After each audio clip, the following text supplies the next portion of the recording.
All right, let's talk about what is happening in Ukraine at this hour. We are now being joined by Joachim Bitterlich. He's a former German ambassador to NATO and former European diplomatic and security advisor to German Chancellor Helmut Kohl. Mr. Bitterlich, good to see you, and thank you very much for joining us at this hour.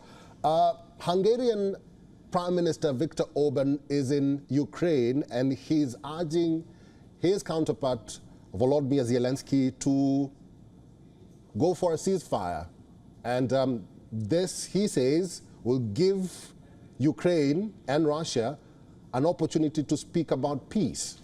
Your reaction?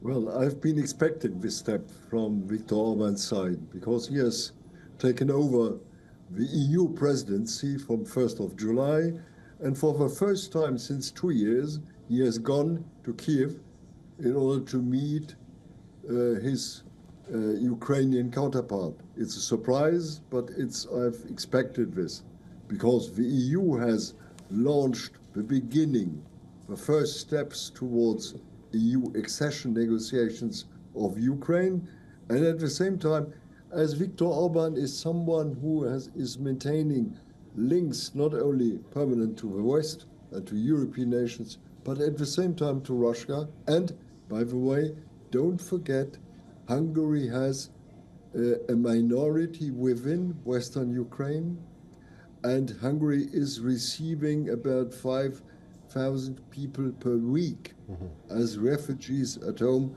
without speaking about this. And Hungary has been complaining about, let's say, the treatment of its minority in Ukraine. But now he is replaced, and it's normal, as he has links and an open door to Vladimir Putin, and on the other hand to the other Europeans or to the Americans. I think I've expected that step, that Viktor Orban is urging Zelensky to accept, let's say, a real negotiation. Why? Because when you look at the front of a war, despite of you have mentioned in the news glide bombs, you may fight against glide bombs too.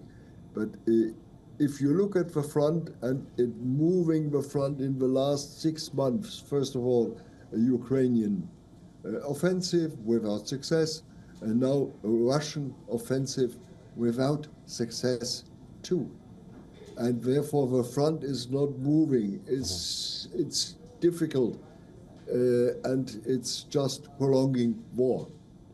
And people have been thinking, well, it will last till the end of a year, at least till after the American elections.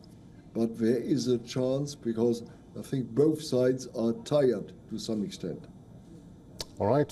We'll have to leave it there. I've been talking to Mr. Joachim Bitterlich. He's a former German ambassador to NATO and former European diplomatic and security advisor to German Chancellor Helmut Kohl. Mr. Bitterlich, thank you for talking to us today. It's a pleasure as always. For all the latest news, download the WION app and subscribe to our YouTube channel.